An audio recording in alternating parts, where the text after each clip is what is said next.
그가 고개를 들어 사람들을 바라보니 그들이 고요해졌다. 이윽고 그는 소리를 높여 말하였다. 사랑이 그대들을 부르면 사랑을 따르라. 비록 그 길이 험하고 가파르더라도 사랑의 날개가 그대들을 감싸 안으면 그대들의 온몸을 사랑에게 맡겨라.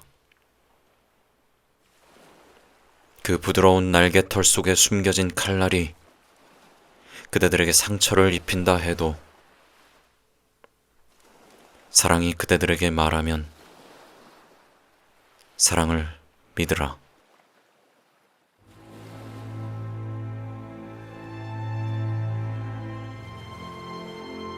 겨울바람이 뜰을 황량하게 만들듯이 사랑의 말이 그대들의 꿈을 산산조각 낸다 하여도 사랑은 그대들을 괴롭히는 만큼 영광스럽게 할 것이요, 사랑은 그대들의 가지를 베어내는 만큼 그대들을 성장하게 하리니, 사랑은 그대들의 가장 깊은 곳까지 내려가 근원에 잇닿은 그대들의 뿌리를 흔들어 놓겠지만, 사랑은 또한 그대들의 가장 높은 곳까지 올라가 햇빛 아래 떨고 있는 그대들의 연약한 가지를 보듬어 안아주리라. 사랑은 그대들을 곡식단 거두듯이 자기에게로 거두어 드릴 것이요, 사랑은 그대들을 본래의 모습이 드러나도록 도릿개질 할 것이요, 사랑은 그대들을 체질하여 거추장스러운 껍데기를 다 불어내 자유롭게 할 것이요, 사랑은 그대들을 하얀 가루가 되도록 갈아낼 것이요, 사랑은 그대들을 부드러워질 때까지 반죽해 내리라. 그리하여 마침내 사랑은 그대들을 신성한 불꽃 위에 올려놓아 신의 향연에 거룩한 빵이 되게 하리라. 사랑이 행하는 이 모든 일들을 통하여 그대들은 그대들 가슴의 비밀을 알게 되고, 그 깨달음으로 그대들은 삶과 진실로 하나가 될 수 있으리라.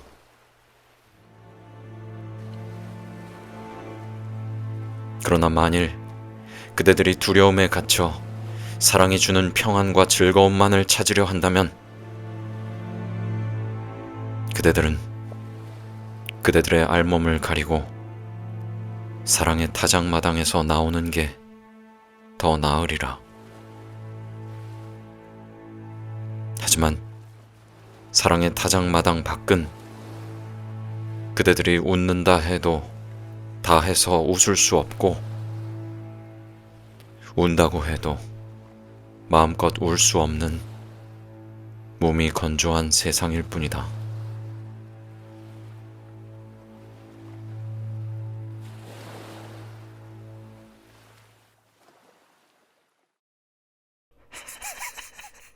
정말 굉장한 놈이야.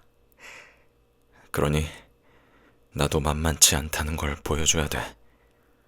노인은 생각했다. 녀석이 스스로 제 힘이 대단하다는 걸 알게 해선 안 돼. 설마 이렇게 계속해서 줄을 끌고 다니면 내가 골탕 먹을 거라고 알고 있는 건 아니겠지?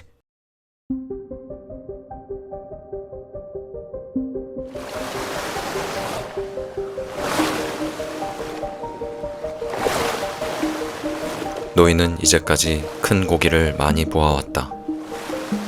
그 중에는 1000파운드가 넘게 나가는 놈도 있었는데 노인은 평생 그런 큰 고기를 2번이나 잡았다.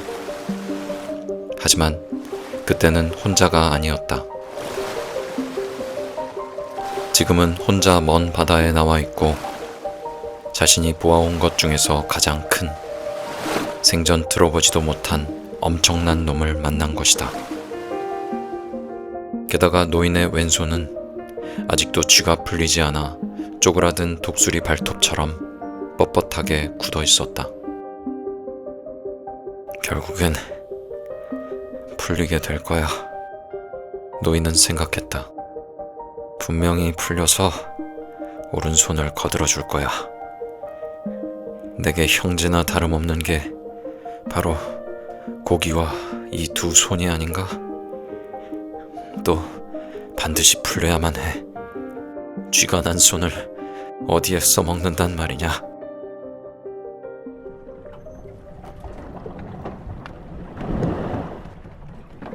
고기가 다시 속도를 줄이고 원래대로 천천히 움직였다. 저놈이 아까 왜 뛰어올랐는지 알 수가 없네. 노인은 생각했다. 지 몸집이 얼마나 큰지 나한테 보여주려고 올라온 걸까? 하긴 이젠 궁금증이 풀렸잖아. 노인은 생각했다.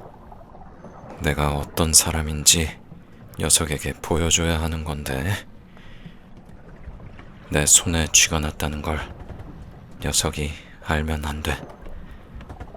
내가 보기보다 더 센 사람이라는 걸 알려줘야 돼. 나한테는 충분히 그럴 능력이 있어. 노인은 편안한 자세로 배전에 기대어 고통을 참으려고 이를 악물었다. 고기는 꾸준히 헤엄치고 있었고 덩달아 배도 찌푸른 바닷물을 헤치며 계속 나아갔다. 정오 무렵 노인의 왼손에 감각이 돌아왔다. 자세는 그리 불편하지 않았지만 고통은 여전했다. 그래도 노인은 고통을 전혀 인정하려 들지 않았다. 난 종교가 없지만 이 고기를 잡을 수만 있다면 주의 기도와 성모송을 10번이라도 외우겠어. 그리고 이 고기를 잡는다면 코블의 성당으로 순례하러 가는 것도 약속할 수 있지. 약속하고 말고. 노인은 기계적으로 기도문을 암송하기 시작했다. 어떨 때는 너무 피곤해서 얼른 다음 말이 생각나지 않았지만 빨리 외다 보면 저절로 술술 나오곤 했다. 주의 기도보단 성모송이 더 외우기 쉽구나. 노인은 생각했다. 은총이 가득하신 마리아님 기뻐하소서. 주님께서 함께 계시니 여인 중에 복되시며 태중의 아들 예수님 또한 복되시나이다. 전주의 성모 마리아님, 이제와 저희 죽을 때 저희 죄인을 위하여 빌어주소서. 아멘. 이어서 노인은 이렇게 덧붙였다. 복되신 마리아님, 이 고기의 죽음을 빌어주소서. 훌륭한 고기이긴 하지만요. 아멘. 이렇게 기도를 하고 나자 기분이 한결 나아졌다. 하지만 고통은 사라지지 않았다. 어쩌면 고통이 조금 더 심해진 것 같아 노인은 배전에 기대어 기계적으로 왼손의 손가락을 움직여보기 시작했다. 미풍이 부드럽게 불고 있었지만 햇살은 뜨거웠다. 이제부터 어떻게 해서라도 힘을 아껴야 돼. 그나저나 녀석이 저렇게 클 줄은 정말 몰랐네. 그래도 난 녀석을 죽이고 말 거야. 당당하고 늠름한 놈이긴 하지만 말이야. 노인은 다짐했다. 그 아이한테 내가 유별난 늙은이라고 말해줬겠다. 이제 그걸 증명해 보일 차례야. 물론 노인은 지금까지 1000번도 넘게 그걸 증명했지만 이제는 아무 의미도 없었다. 지금 다시 그것을 증명하려고 했다. 그때마다 늘 처음 시작하는 것처럼 새로웠고, 이전에 했던 일은 결코 머릿속에 담아두지 않았다.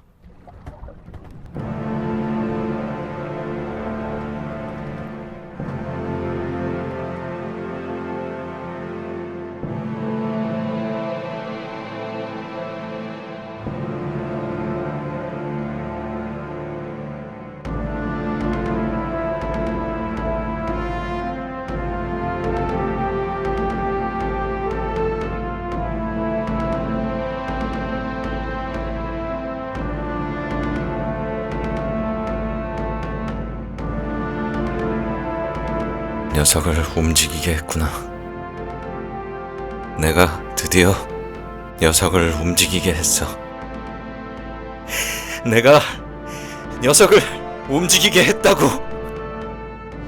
노인은 자신의 모든 고통과 남은 힘 전부, 그리고 오래전에 사라진 자부심을 끌어모아 자신을 내던졌다. 어쩌면 이번에 녀석을 잡을 수 있을지도 몰라. 손아, 줄을 잡아당겨라. 다리야, 제발 버텨다오. 머리야, 조금만 더 견뎌. 날 위해 참아줘. 이제껏 잘 견뎠잖아. 이번엔 놓치지 않겠어.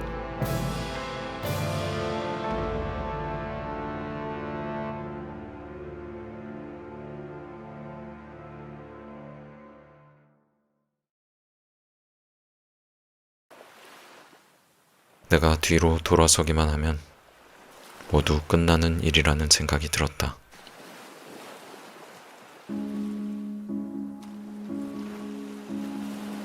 그러나 햇볕으로 이글거리는 해변 전체가 뒤에서 나를 압박했다. 나는 샘을 향해 몇 걸음 내디뎠다. 아라비는 움직이지 않았다. 어쨌든 그는 아직 제법 멀리 떨어져 있었던 것이다.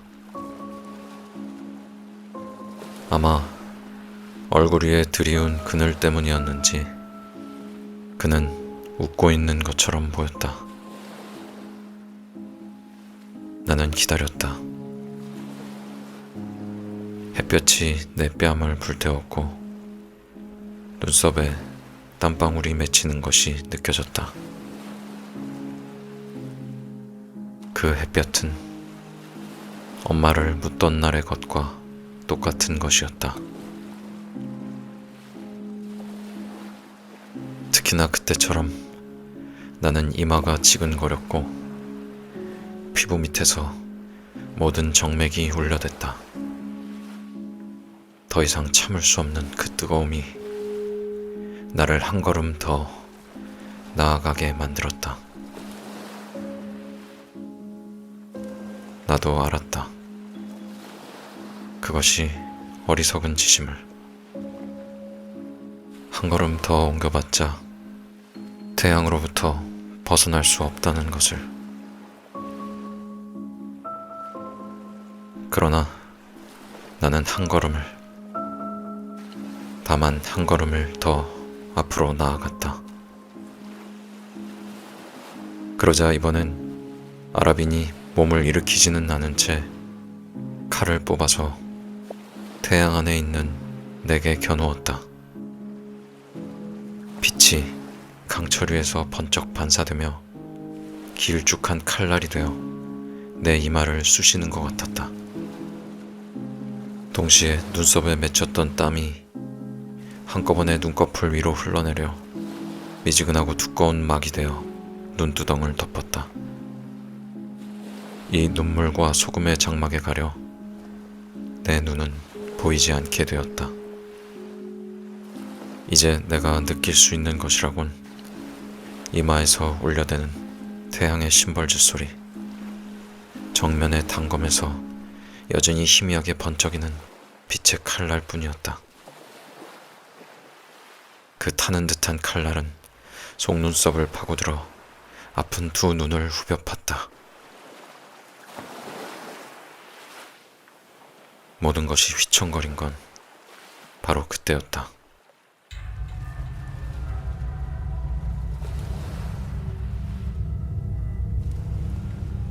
바다로부터 무겁고 뜨거운 입김이 실려왔다. 온 하늘이 활짝 열리며 비오듯 불을 뿜어대는 것 같았다. 나는 온몸이 긴장했고 손으로 권총을 힘있게 끌어쥐었다. 방아쇠가 당겨졌다. 나는 권총 손잡이에 매끈한 배를 느꼈다.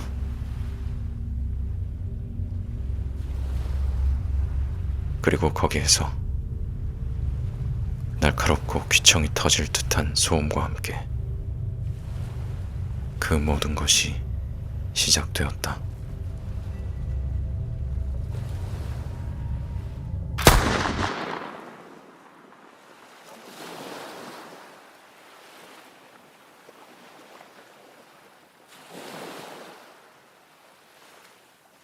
나는 땀과 햇볕을 떨쳐버렸다.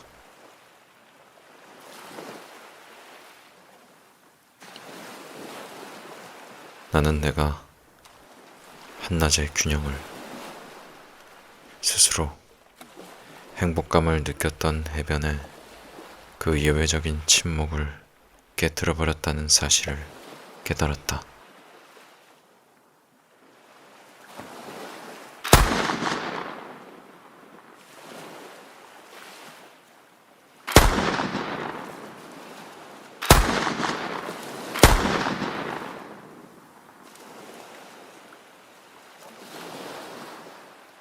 그러고는 미동도 하지 않는 몸뚱이에 내 발을 더 쏘아댔고 탄환은 흔적도 없이 박혀버렸다. 그것은 불행의 문을 두드리는 4번의 짧은 노크 같은 것이었다.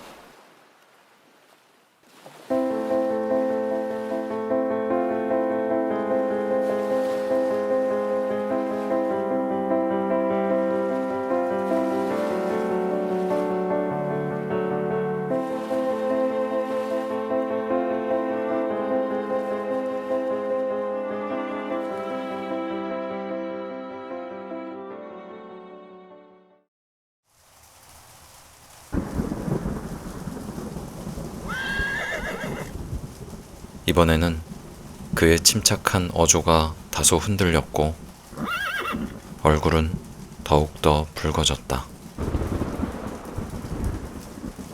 그 사람 문제에 관심이 아주 많으시군요. 그분이 겪은 불행을 아는 사람이라면 관심을 갖지 않을 수가 없죠. 불행이라고요? 그렇죠. 정말로 큰 불행이었죠. 바로 당신이 내린 형벌이었죠.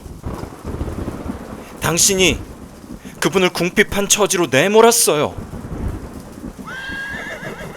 그분에게 돌아갈 이익을 뻔히 알면서도 당신이 빼앗았어요.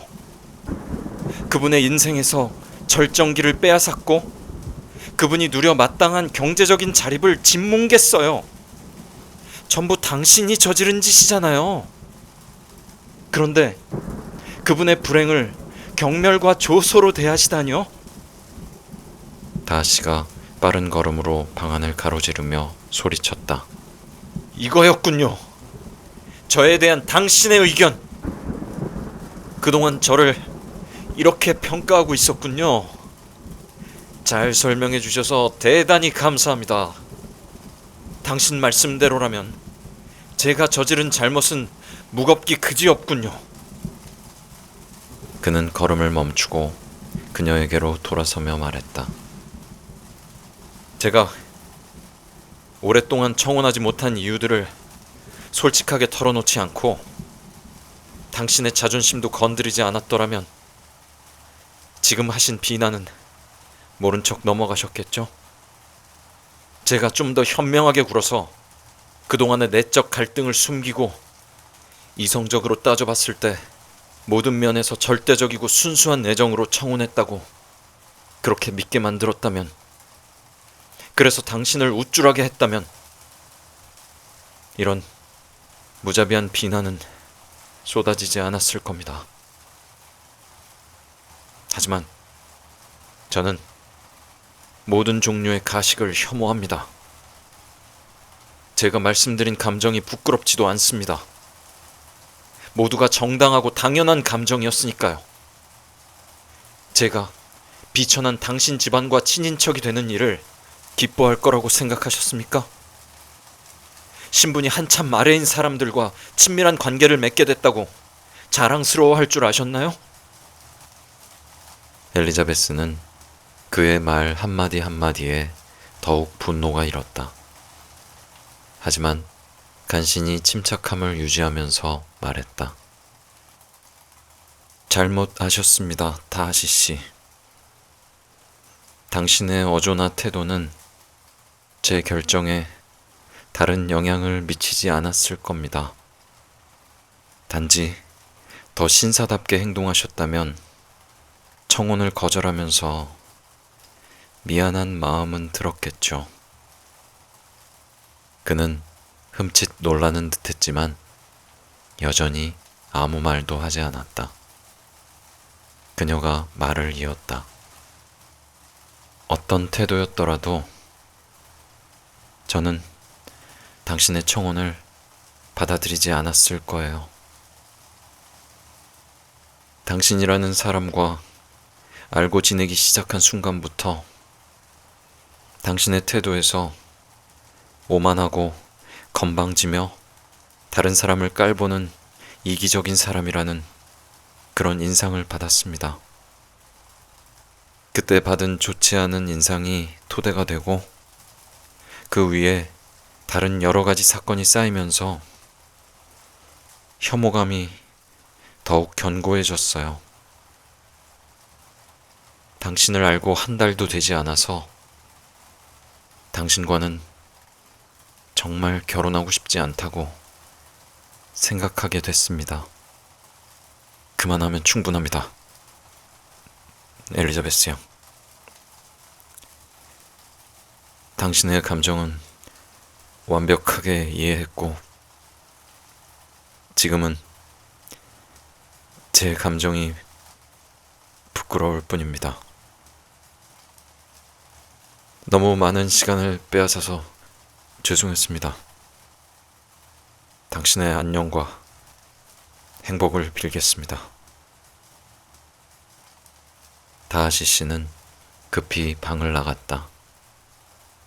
잠시 후 엘리자베스는 현관문이 열리며 그가 집을 나가는 소리를 들을 수 있었다.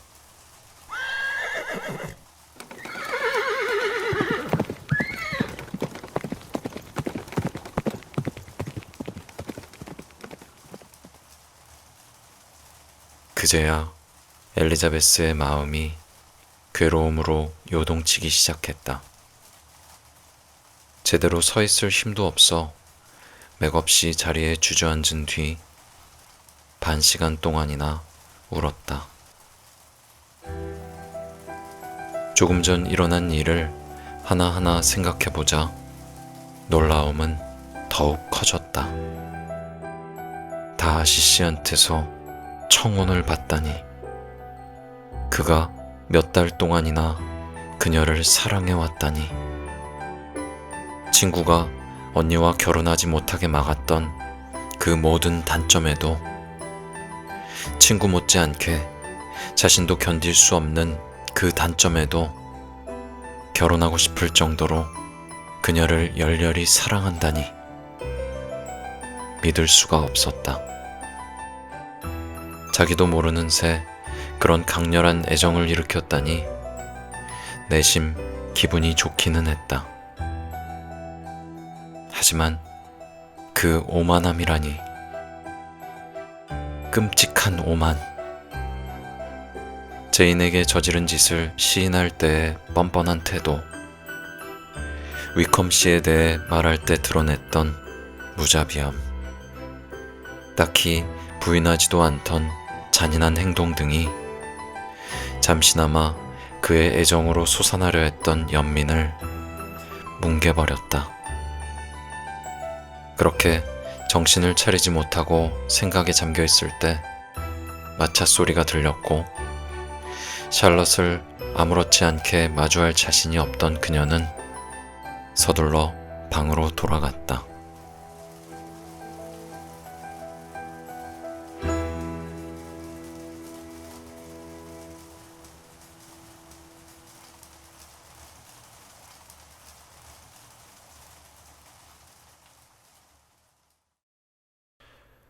있잖아, 내 생활은 단조로워.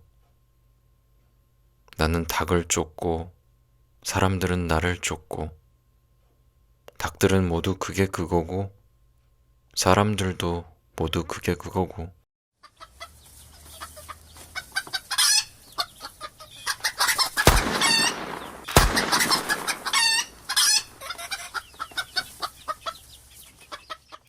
그래서 난 좀 지겨워. 그러나 네가 날 길들인다면 내 생활은 햇빛을 받은 듯 환해질 거야. 모든 발자국 소리와는 다르게 들릴 발자국 소리를 나는 듣게 될 거야. 다른 발자국 소리는 나를 땅속에 숨게 하지만 네 발자국 소리는 음악처럼 나를 굴 밖으로 불러낼 거야. 그리고 저기 밀밭이 보이지? 나는 빵을 먹지 않아. 밀은 나한테 아무 소용이 없어. 밀밭을 봐도 떠오르는 게 없어. 그래서 슬퍼. 그러나 네 머리칼은 금빛이야. 그래서 네가 나를 길들인다면 정말 놀라운 일이 일어날 거야. 밀은 금빛이어서 너를 생각나게 할 거야.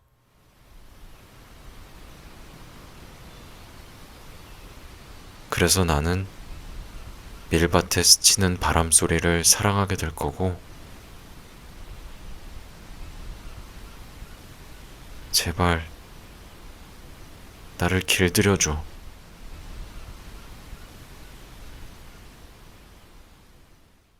여우는 입을 다물고 오랫동안 어린 왕자를 바라보았다.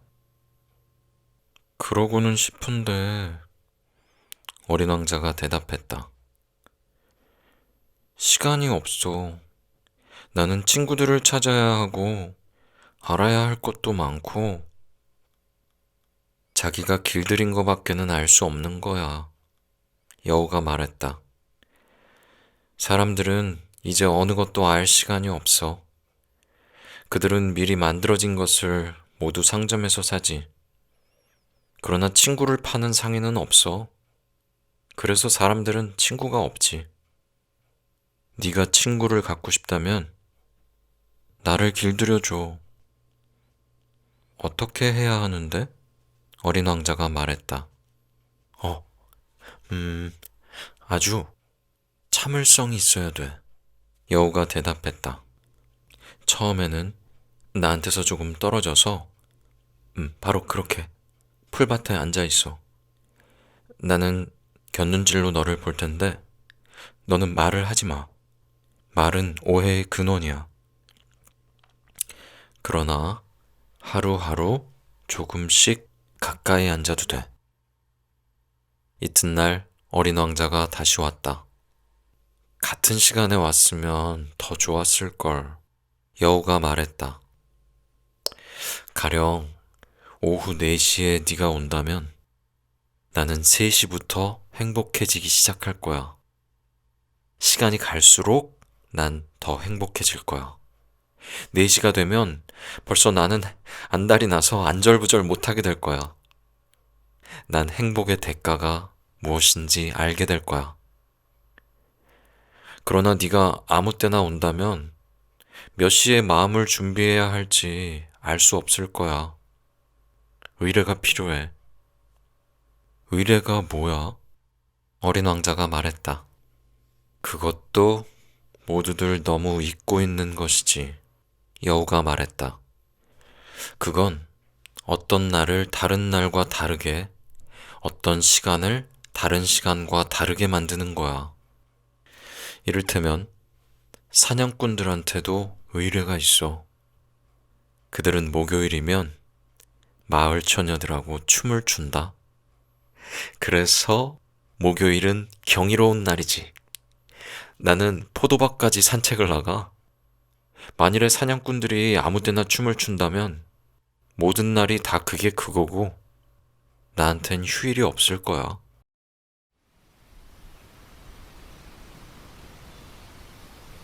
이렇게 해서 어린 왕자는 여우를 길들였다. 그리고 이별의 시간이 다가왔을 때 여우가 말했다.